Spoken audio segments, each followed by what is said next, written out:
Happy Tuesday and good afternoon. We have another full out chat. I am your host, Steve Solberg, and we are in for a treat today. Cannot wait to speak to the head cheer coach at the University of Oklahoma. Yes, Miranda Noel is going to be joining me here in a few minutes. Cannot wait to hear her story, her background. I know it's going to be an awesome one.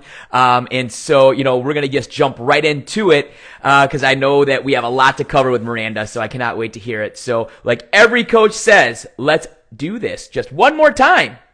Let's go full out.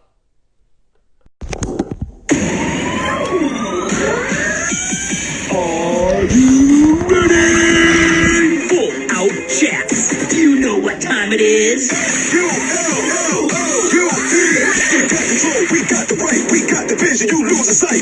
We will never stop. We got the drop, What time is it? We're live at 5, 6, 7, 8. All right, with that means we are going to be going full out with Miranda Noel. Let's get her on here.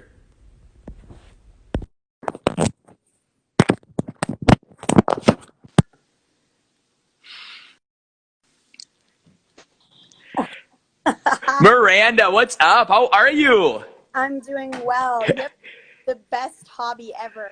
I appreciate it. Is a great hobby. I'm so glad that like a lot of us quarantine bored me, and so I had to do something with my time. No time like the present. I agree. And we'll obviously talk about COVID and how that's affected you at the Oklahoma and everything. And but as we talked about on the Coach's Corner, you joined a couple weeks ago. Got to see some of your game day, which was really cool, and we'll get to that. But today is about you, my dear. It is about you. I want to hear your story. Got to look through some of those awesome pictures you sent me, so I cannot wait to hear it. So I'll start it out. I mean, like I ask everybody, just let's start from the beginning. Where did you grow up? If you would like to talk about your family life and kind of maybe some sports you played, how'd you get into sports? And then, like all of us, how'd you get pulled into cheerleading? Yeah. I'm actually from a very small town in Ohio, Southern Ohio. So right near Kentucky, to be honest. And I was a band kid. I played 3 instruments, really went hard with band in school, and then did gymnastics as well. My parents are separated, and then both are remarried, but they live. I was very lucky to be able to kind of go back and forth because of it being a small town. I grew up with a younger sister, and then later got the chance to kind of hang out with the younger brother between my stepmom and my dad. And so, just small town feels really through graduation. When I graduated, I, let that gymnastics part go. And I went to Kent State University, and this is really random, but I got into cheerleading. Yes, there's my gymnastics. I want to say that this was a great picture of old school gymnastics. Yes. Yes, that's fantastic.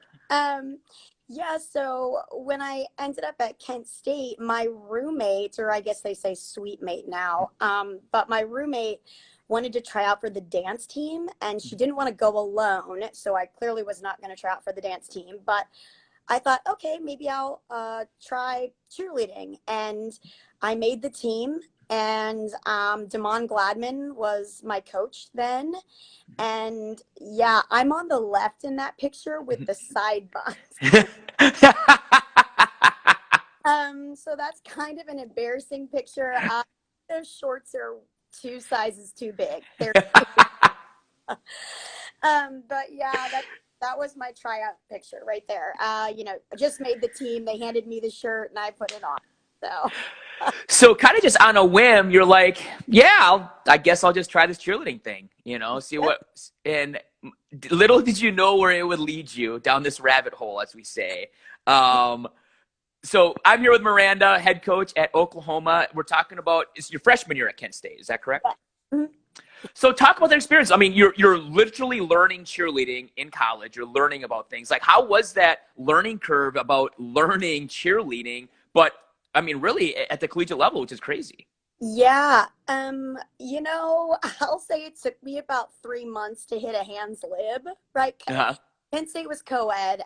So it took me a really long time to get the basics of it. I think gymnastics helped me, but that hollowed position just made me come off the front a whole lot. So it was a very, I would say, frustrating 3 months. The baskets, the tumbling side, that gymnastics definitely helped with that. But it took me some time to adjust. I would say Demond put a lot of effort and time into me to get me kind of going.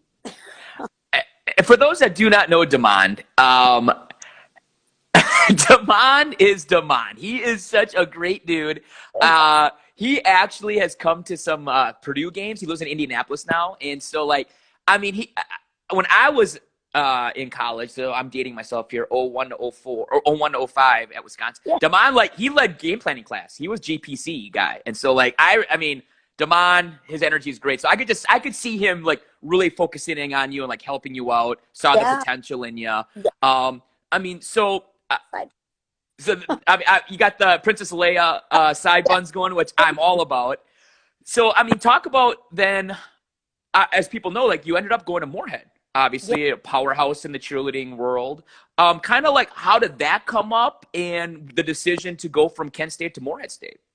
Okay, so, one of the other things that Damon kind of got me into, aside from cheerleading in general, was UCA staff. So doing that in the summers.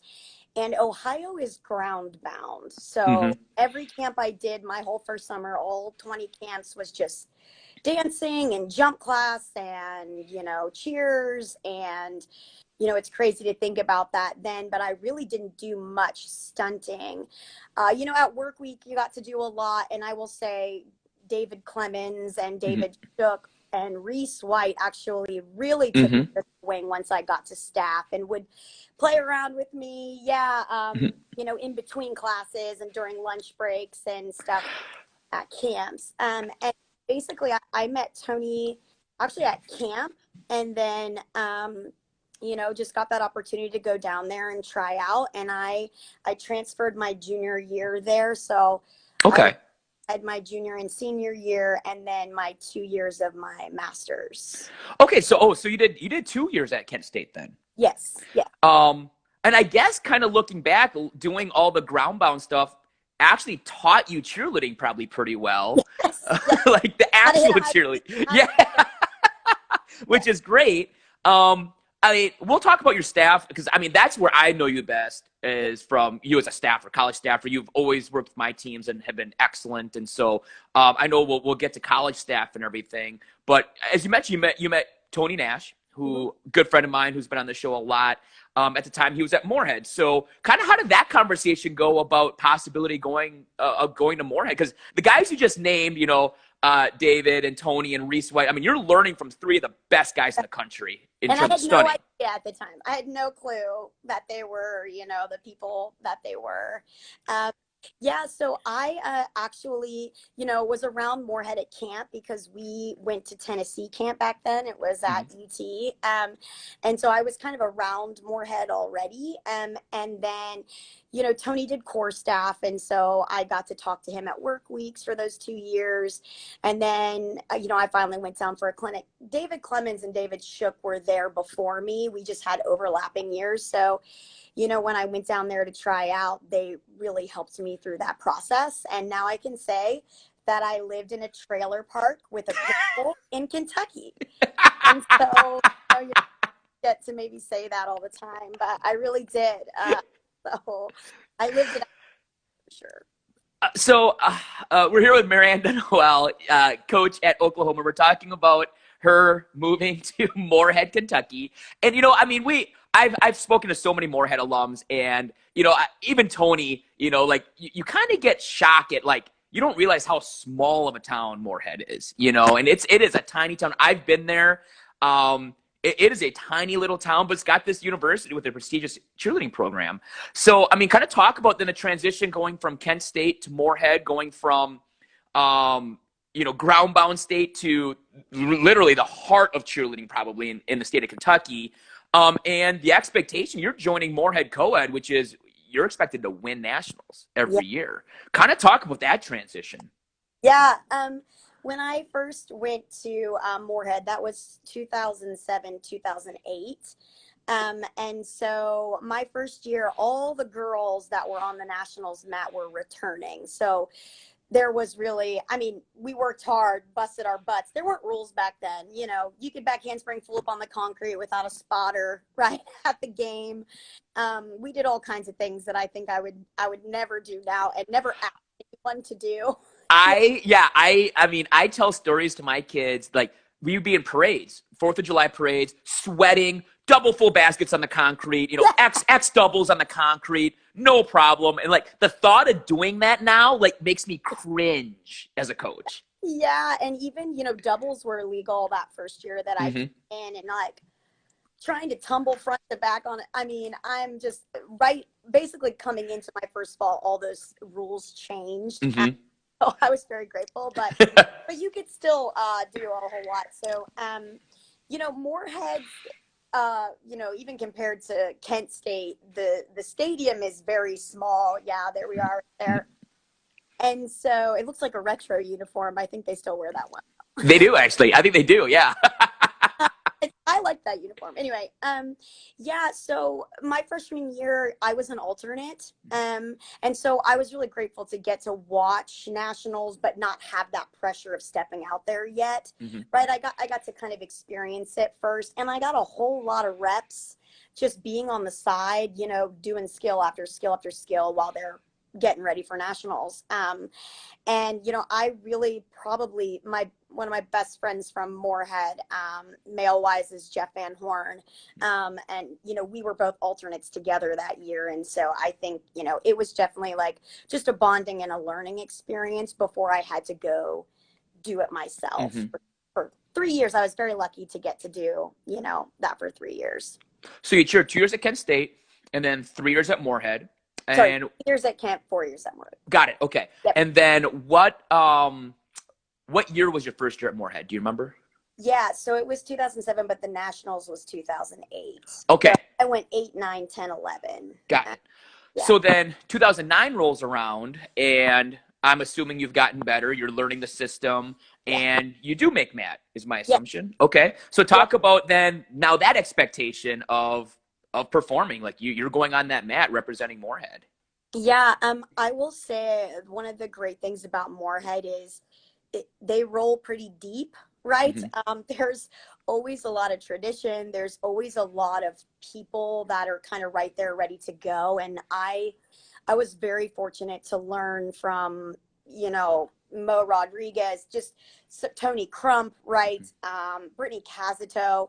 And that 2009 year was actually the first year of Team USA. And so, you know, I was around a lot of that because it wasn't cool back then, right? It was just like a bunch of Morehead people, a bunch of Kentucky people shoved together. So, you know, just around that group really helped me be ready to do that.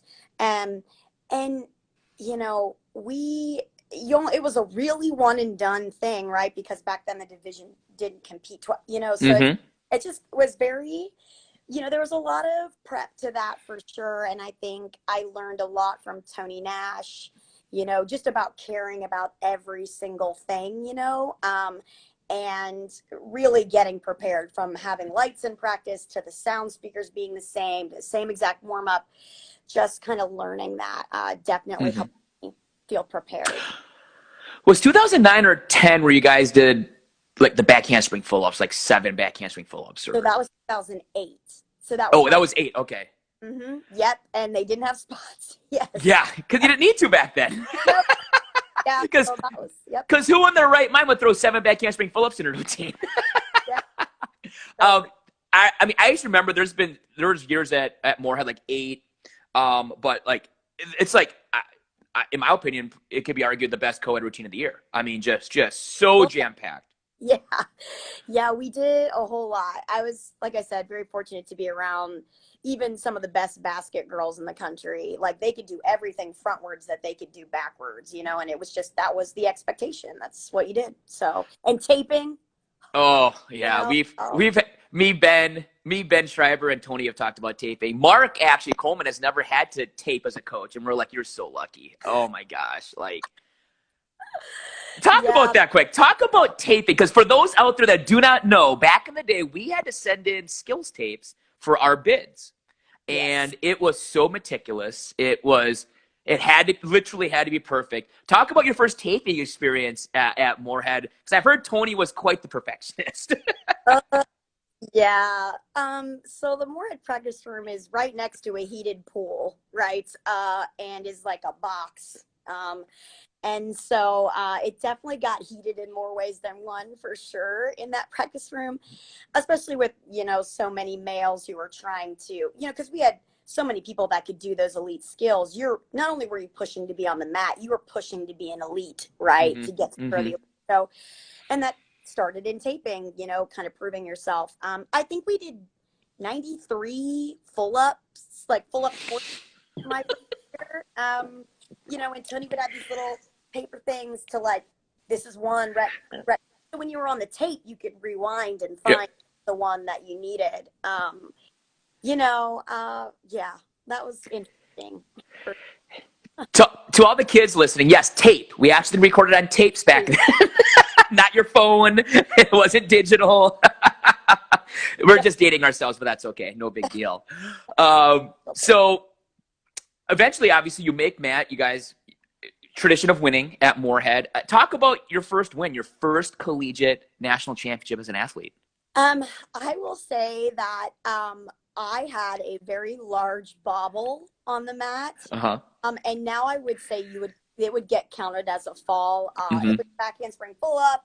It was at the top, not at the top, turning around, spotter grabs, goes back up, doubles, comes out, like we picked right back up. So, we were up years for sure thinking, oh my goodness, this just, and what's really interesting is you cannot find that video. And I swear it's because Tony has like destroyed varsities of it. Everybody's version, it does not exist. I cannot find it ever. But so it was, a roller coaster, just because, we walked off and nobody else knew, right, at first. And so just that emotional, my first time. And so when we won, we were not expecting it. So it wasn't, great for sure. For those of you joining us, I'm here with Miranda Noel, coach at Oklahoma. We're talking about her Morehead days. If you have any questions for Miranda, actually, at the bottom, you'll see a question mark that looks like a deck of cards. Tap on that, send some questions, and if we have time at the end, we'll be happy to answer a couple questions there at the end. So again, if you have any questions for Miranda, just tap the question mark at the bottom and send them our way, and we'll try to get there. So you're at Morehead. So my question to you then is, first, like, what were you studying? What was the major? And I asked this to a lot of people that end up being coaches. Like, did you ever think that you would actually make a living out of cheerleading? Okay, so I was actually a chemistry major. Okay. I had a math minor and a criminal justice minor. And then I was worried that I wouldn't want to work in a lab. So my master's degree was a teaching degree. Okay. For science and chemistry in high school. And then I actually worked for a government lab for about a year right out of college. Oh. I completely was done with cheerleading, really tried to, move into. Oh, wow. Okay. I love these stories. I did not know that. So what were you doing in this government lab? Can you talk about it? Yeah. It was one of those crazy labs where, you had to, if there was a fire, you had to get out of the room in 30 seconds or they'd get rid of the oxygen in the air because they didn't want to spray things onto equipment, right? Like one of those level labs. It's crazy to think about then. It was in Columbus, Ohio. I was going to ask, where were you? Okay, Columbus. Yeah.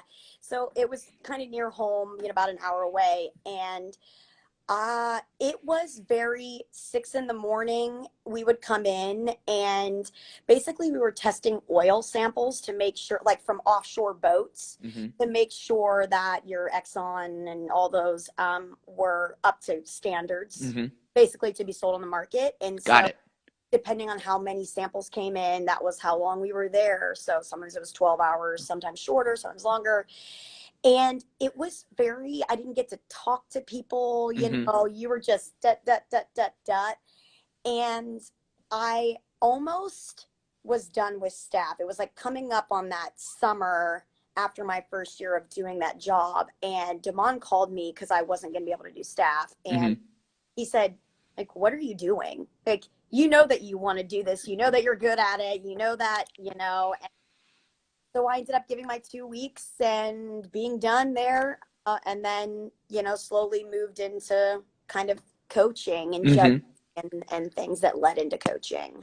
So basically, just on a whim, you're like, screw this, I'm out. Here's my 2 weeks. I don't know what I'm doing in cheerleading, but I'm going to do something, basically. Yes. Wow. I mean, well, good for you taking a leap of faith. I mean, and I've interviewed other people that have just done the same thing. They just took that leap of faith, you know, and said, this is what I love, so I'm going to do it. I'm going to make it work, you know, which is awesome. So, okay, so you've jumped back into the, I guess, UCA I world. doubled down. Yeah. Yeah.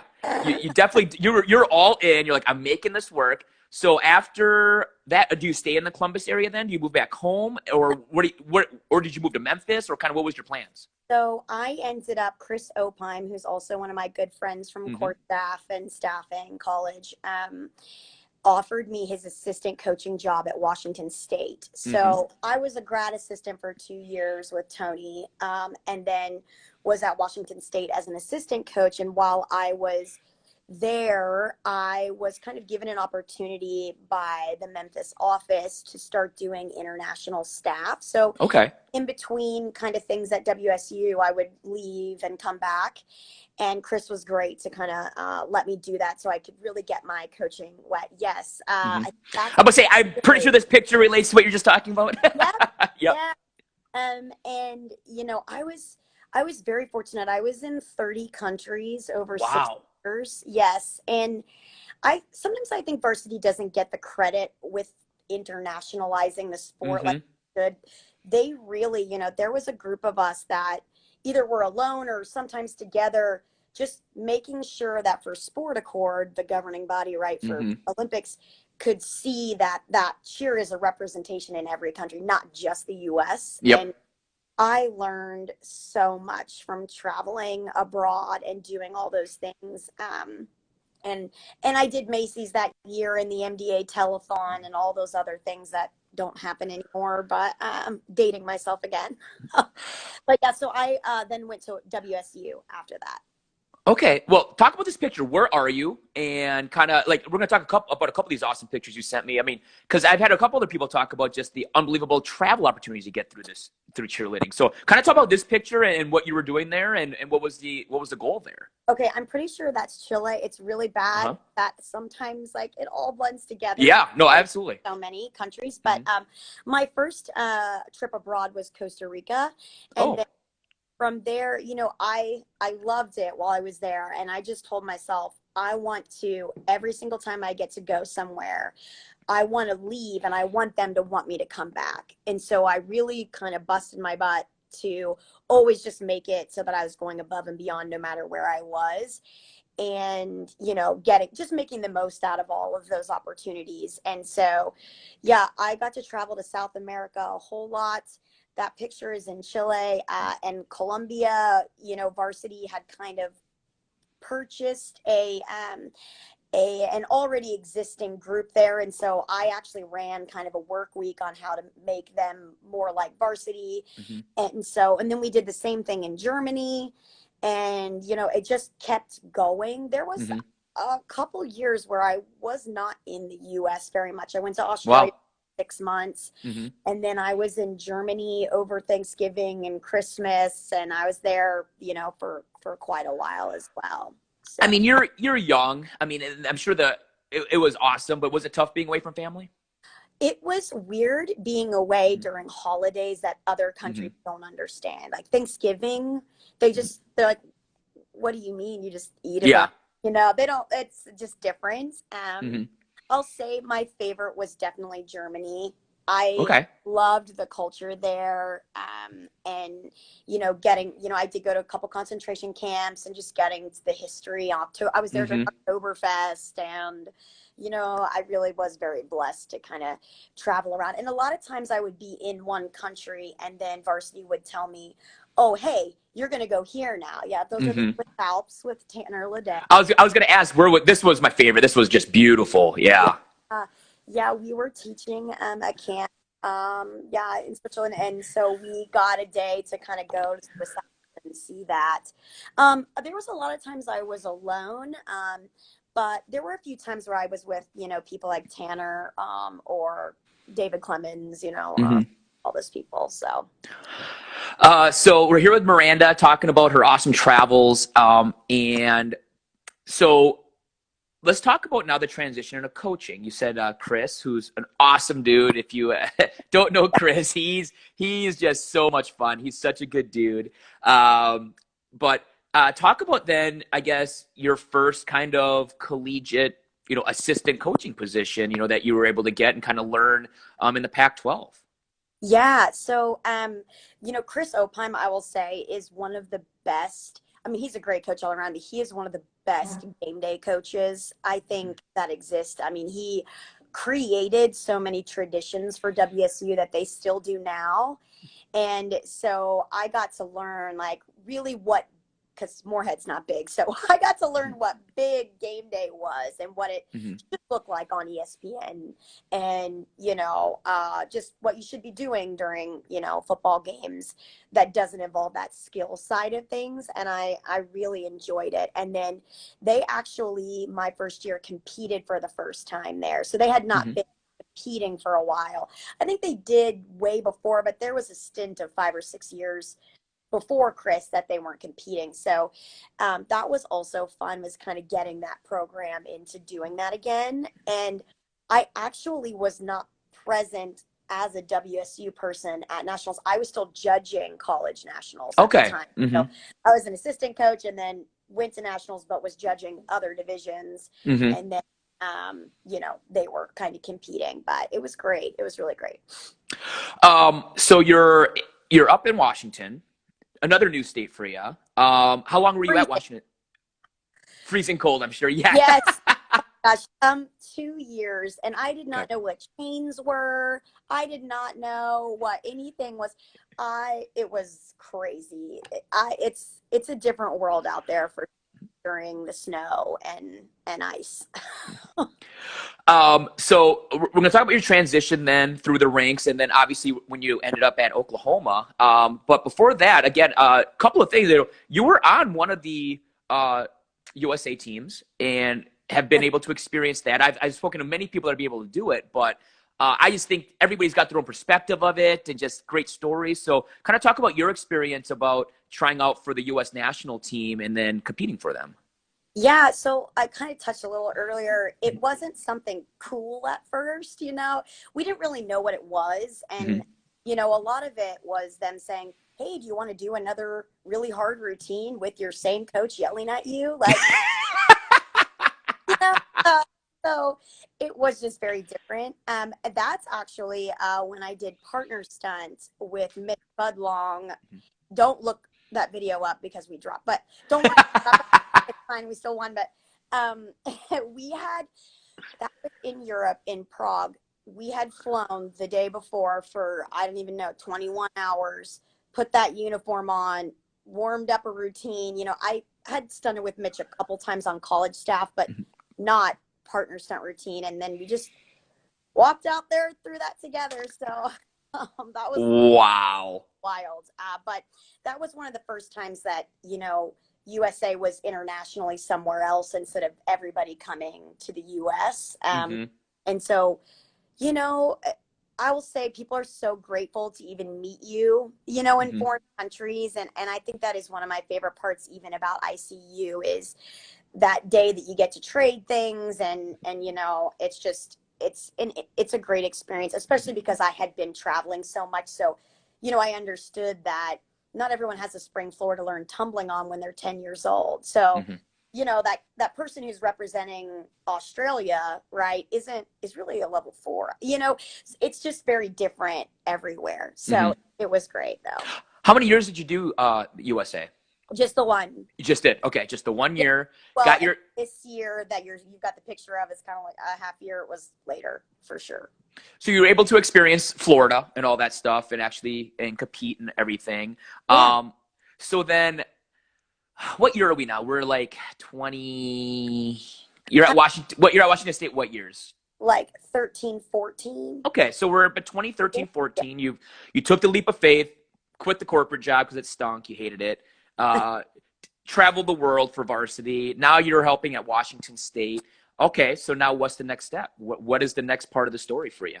Yeah, so I actually had a very small stop in the Memphis office, working for that international group. I started doing a lot of international judges trainings and, judging competitions and teaching rules to, foreign in foreign countries. And so I did that while also kind of helping Tony Crump at Memphis. I do a lot of the practices with Carol and whatnot. And that really helped me keep that coaching kind of piece going, even though I wasn't officially a head coach there or anything. And then I at that point had worked my way up in judging. So I was just a judge. Then I was a head judge. Then I was a scoring manager, which is the worst job in the world. And so a scoring manager for a couple of years and still am at high school nationals. And love you, Michelle Edwards. Michelle Edwards. Love Michelle Edwards. Yes. I'll do whatever she wants me to do, I guess. And so I actually met Phil because he was brought in to start judging and I was his scoring manager. And then the year later, he got the job at OU and he called me. And so I drove to Oklahoma. Really? Yeah. That's the story. Yep. You didn't even give me a chance to ask. That's the story. No, it's a perfect segue. No, it's perfect. So, okay, so through judging, you meet Phil O'Neill, who I interviewed a couple months ago. Yeah. For those of you that have never met Phil O'Neill, okay, in my opinion, like the nicest guy you're ever gonna meet. Like I don't think there's a mean bone in his body. Maybe you've seen it. No. I don't think it exists. No. Just the nicest guy. When I heard he got the Oklahoma position, I was so happy for him. But I mean, when we're talking about like Oklahoma, I mean, look at all those kids. Like that is such a huge program. Like we're not talking like 40 cheerleaders and a couple dancers. I mean, we're talking like, I don't know, it looks like there's at least 120 kids, somewhere around there. Yeah, we're around 130. Yeah. So, okay. So first of all, let's just talk about the discussion first. Phil reaches out to you. What's the discussion? And then how did he convince you to move to Norman, Oklahoma? So he had, had originally, I think he had the job from the summer. He got kind of hired by August time frame. And they were trying to figure out what to do because the entire staff kind of was removed. So he was trying to figure out coaching, and he called me. He originally was saying, I could coach one of the teams. And I just kept saying, if it's not going to be worth it, money wise for me to, I don't know, what if I was the coach of both? They used to practice at the same time. So that was kind of what was rough, but I'm like, well, we can separate it out. They can practice different days, so I can have both. And so that process took about 3.5 months. So I actually took the job in November. They had kind of been almost practicing on their own. It was very messy, like messy understatement when Phil got in here and when I got in here. And so he was, like you can tell with all those people, he was very outnumbered. Yeah. Yeah. So they were kind of doing what they wanted. They got to pick their own partners. So I'm sure everyone can guess how well that went. And, people were coming in and out of practice whenever they wanted, pretending they had class, lying about stuff. Oh my goodness. Getting in fights, like, I just can't. It was a whole lot of a mess. But yeah, so I ended up here in November that year. Well, okay, so you're coming at the end of football season, but the beginning of national season. Yes. So I always love hearing first-year coaching experiences because they're usually hell, to be honest, to put it very bluntly. I've experienced it. I know exactly what you're talking about. And so, okay, so you come in November. Phil's trying to keep the ship afloat as long as he can, but he needs help. So you come in November. Yes. You're coaching both co-ed and all girl. Yes. So, all right. So Miranda walks in. Who is this girl? We don't know who she is. All right, talk about it. So, by the way, we got to get ready for nationals. Let's go. Yeah. So my second day on the job, I got hired on a Wednesday, and Thursday we drove to Texas for the Texas game. So I was driving a 15-passenger van. I had no clue any of the kids' names that were in the car. It was a junior-senior game because it's an upperclassman game, right? At a neutral site. Big deal, right? Red River Showdown. Absolutely. I probably didn't fully understand how big that game was at the time. So I'm driving down. I'm like, why the heck are we taking these kids down 2 days early before a football game? Like, what the heck is going on? Then I'm like, we're at 4 different appearances. I have to be in a skirt and a suit basically to do all these appearances. We're doing this crazy Southwest Airlines appearance where we're pulling a plane with Texas. It was crazy. I'm in the middle of the game. I have no idea pregame, by the way, because I don't really know what they do at games because I haven't been to one yet. I'm standing. I'm like, hey, you, the blonde. No, the other blonde. Your sign's upside down. I didn't know anything. It was crazy. Luckily, Kyle Kackelmeyer, there were some kids in there that had done staff. So a few of them knew me. And as far as the respect side of things, that was achieved pretty quickly just because there were of them that were like, no, she knows what she's talking about, but all girl had been doing 2-mans, straight up 2-man stunts for 3 months. So I knew from the beginning, we weren't going to be able to compete them safely here. And so co-ed had continued to kind of push themselves very, as males do. They kept doing all their flips and doing all that stuff, even without a coach. So co-ed, was ready to go, and we did compete them that first year that I was here, but all girl did not. They sat that year out. Okay. So your first nationals experience as a head coach now, do you remember it? Do you remember kind of the expectations, like what you were hoping to accomplish and kind of what, because obviously it's always a process. We talk about it as it's a process. It's, Rome wasn't built in a day. It's going to take years before the process finally is really there. But, you got to start somewhere, and it's your first nationals, and you have 2 months with these kids to get them ready. So can you talk about that first national experience with your co-ed team? Yeah. So they had not been making finals, right? So they had kind of already had a team goal that I thought was mildly, the bar was set appropriately. Let's go and try to make finals. They did not have a routine that was laid out very D1A. That they weren't used to that. So it was their first time kind of doing a real D1A routine where there was an IME. They had to do full ups, right? They had to do an elite with 2 flips and a transit, right? I was pushing them to kind of, not because the first year didn't matter, but I was like, you know what? We got to just do it, right? We can't baby it the entire time. So, here we go. This is what we're doing. We're doing 2 sets of baskets, and you need to learn this basket. And, and it's very fortunate and lucky here. We have a lot of all-star kids. So we have a lot of girls that come in with great body awareness and have really perfected their craft for a really long time.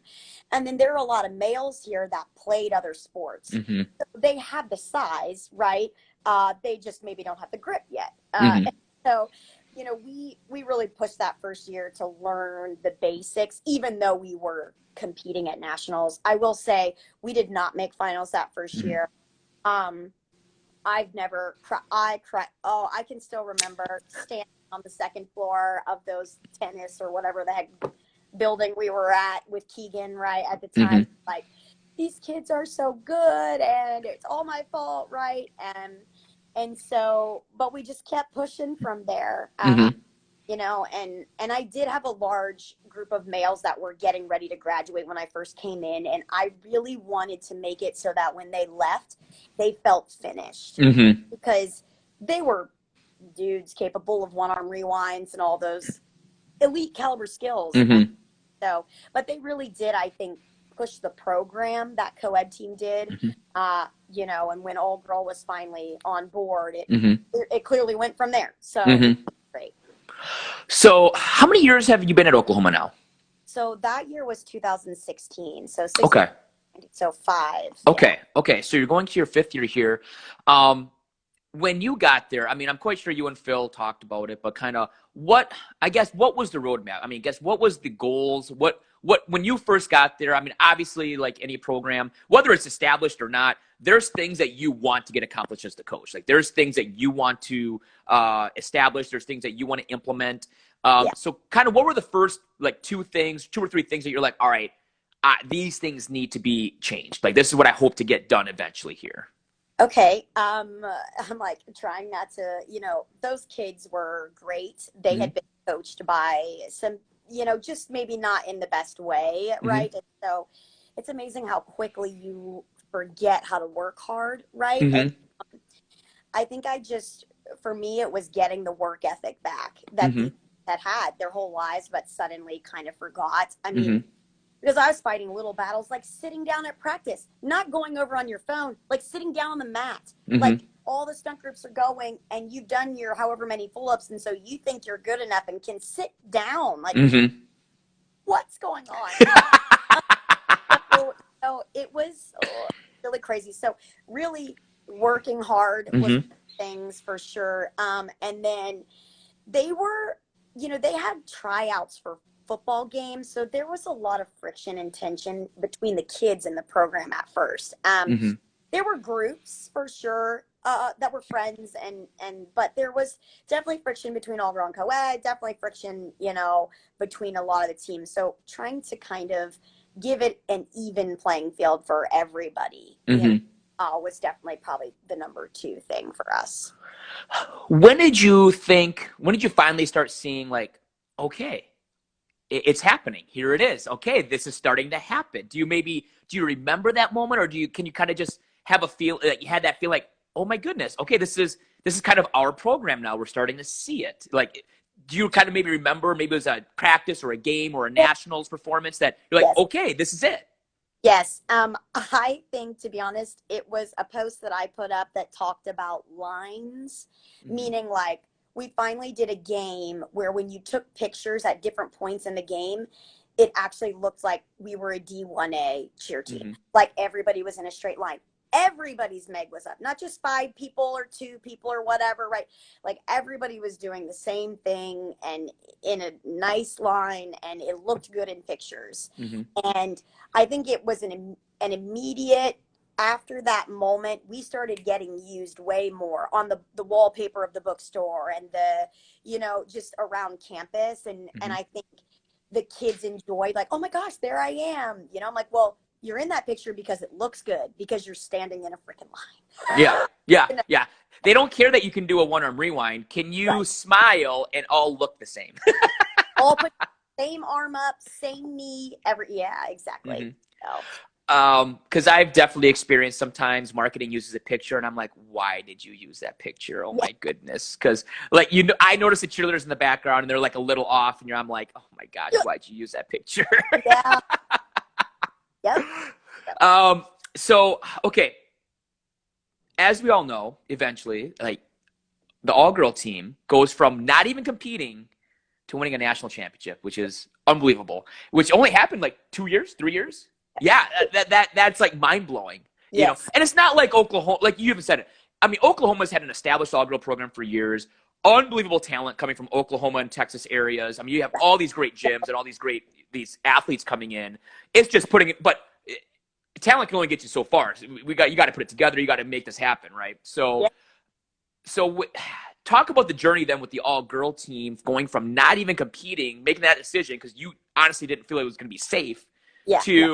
Oh my gosh, I think we could win a national championship.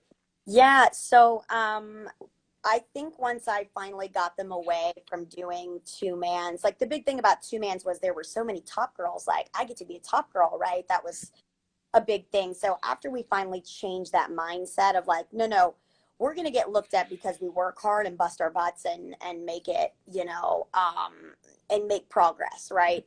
And so once we kind of had that core group, after I had kind of had my first tryout and gutted the group, right? We actually competed in 2017, and they were sixth. So they hit a routine. There was like a weird pyramid, didn't make it all the way over, but it still stayed in the air, kind of a thing. And then in 2018, I would say that group just really took off. In that fall, they just worked so hard, and they increased like the pace that they were doing things, not to mention the beats per minute that they were doing things, and they were just a really good unit. And actually by then we had a really good relationship between co-ed and all girl, and there were a lot of boys that spent a lot of time in their practice room spotting, because it was the first time they had done these hard pyramids. So which is nice to have. I mean, it is nice to have that just for safety purposes. Absolutely. Yeah. And so there was just that kind of support, and co-ed had been, had never stopped competing. And so it was good for that all girl team to see like, oh, they're going full out. We should be going full out, right? And it helped that kind of upwards momentum, helped them for sure. Tony's a very good friend of mine, and he had been dominating the division for years. And in 2018, and through the time that I was here, I was calling him a lot, just to have questions, to talk. Like I said, these kids had never really cheered even a basketball game. I didn't know how to teach them some of the things that they needed to be taught, because I just thought people knew that. So I was talking to him a lot actually in 2018, and we got down there, and not that I knew we were going to hit, because I don't think you ever know, but I have all-star girls. They know how to turn that on. And that second day is always going to be better, right? Because that's 2-day all-star competitions. And so they were just really a unit. They embraced grit. We read a book here. I say read. I read to them, I guess. A book titled Grit, and it's all just about enthusiasm is common, but endurance is rare. And so can you push hard consistently over a long period of time? And so they really embraced it that year. That was their team break, right? And so we practiced near IU because we use their mats, and so it helped them kind of just get to know the division very quickly. And then they won. We did not know that was going to happen. We almost didn't make finals that year because we dropped in the cheer, and that is just, you can't drop in the cheer, right? I call it the kiss of death usually. The kiss of death. Yes. If you drop in the cheer, you might not make finals. Yep. So he went from like 15th to first, and they did. They earned that for sure. It was great. I remember in 2018, because that's when Purdue won. Also, we won our first, and you guys won your. I remember 2018 was like the year like 3 or 4 teams won their first. It was kind of like the teams out of nowhere that. Not out of nowhere, but like, oh my gosh, they won. It was kind of a feel-good year, that these teams won their first. And so I remember being at all-girl finals, and I remember sitting there, and I'm like, wow, I think Oklahoma has a chance. I remember that. I was sitting there because ours all done on Saturday. We're done Saturday night. Yeah. And we won. So, I'm in a great mood. I'm in a good mood all weekend. But then I'm like, well, I'm going to go see – I got to go watch finals, And I was there to support, Tony and IU, even though we're rival schools, but like I absolutely support all my friends and their teams and everything. But then I was like, man, Oklahoma, I think has a chance here. Holy cow. So talk about waiting. It's the most stressful thing ever. It's when they're going from like 10th, 9th, 8th. It's just the most. So when did you kind of think like, holy cow, I think we have a chance here. I think we might have a chance. Yeah, well, and there aren't, I like to say I'm very fortunate here to have 2 teams. So when I have 2 teams down at Nationals and I'm the only coach, I don't get to see crap. I'm trying to edit myself. Crap. No, yeah, that's fine. Yeah. So, I really didn't know what any of the other routines looked like. I mean, I assumed that Bama All Girls was good. So when we got to that second place and Bill Seeley's on the mic and he's 2 very good football teams, and crimson and white and same colors, and and all that. I really wasn't sure at the time because I did not know what their routine looked like, or how they had performed it. So it was really and I wasn't even near them. I like to let it be about them, So I was kind of back, actually, Keegan and whatnot, and so it was, actually, I think I was with Jocelyn too, and Colby and stuff. But anyway, and so they announced, and I was like, wow, all right, like, good job. They earned it for sure. I remember that too, and it was like I said, it was Talking Nationals. I mean, and you guys had a great routine last year, also. I mean, you guys have you've been consistently now. It's consistently been up there, which is had to been one of the goals, right? Is like to be a consistent national contender. Yeah, I mean, if you would have, I tell them this all the time: is after that first year, we didn't talk about winning. Like when we were working hard in 2019, we never talked about the win because in my, it kind of happened early. And not that we didn't deserve it, because we did. I just think I didn't want them to start resting on kind of what they were doing. We weren't doing front aerials yet. We weren't doing back handspring pull-ups yet, right? And I pushed them to watch West Georgia and Morehead all girl and teams from other divisions. And so we didn't really talk about it too much because I wanted them to not rest on that and to push to be what we are, I would say now, which is, we say flash or fire, and which is a fire, right, that consistently burns for sure. Yeah. Does Tony still talk to you? Yeah. Okay. Yes. He actually was the first person to walk over and side hug, congratulations, like it was great. So yeah. I believe that, but that's funny. No, I mean, we talk about a lot in our community. Like, there's obviously you're never going to have everybody like each other, but I would say for the most part, especially when it comes to college coaches, like, we really do respect each other for the most part. Like, there's a friendship there because we just understand, like, man, it's a grind. It's a long season, football, then basketball, and then nationals, and then March Madness, and then, then you have tryouts, and then, oh my goodness, and then there's just no break, as you know, except for when there's a pandemic going on. Then we have a long break. But let's go into this picture here. I think it speaks for itself, but I would love for you to just talk about this. Yeah. Okay. Well, first of all, the star of the show right there is Tila in the middle. Keegan has had Tila for 13 years, and she doesn't have teeth, so her tongue hangs out. At our tryouts, right? She gets to come. She comes to OU and visits a lot. I actually, I got 2 rings in 2018, so I got the nice. And then also got engaged that year. So that was definitely, a joke. People would ask which rings more, but I'll never tell that. Yeah. So this was actually a picture that when we finally kind of officially, got married, we got courthouse originally, and then finally got to do the pictures and dress. It's the most girly I've probably ever been.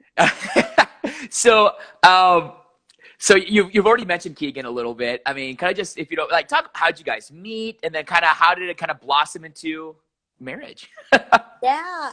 So I don't even know what year, college staff. I started doing college staff when I was a 3rd year. So, and I'm a 16, but some point in there, it was actually the year that the USA Olympic team went to the Olympics for the first time. And so when they split, they had to bring on all these new staffers to these college camps because there weren't enough people to send people over to still have it. So we were at Santa Barbara college camp, and this person was late because their flight got in late, and they were supposed to be my toss QP and IME, whatever it was that year. And I was like, well, I hope this guy's good.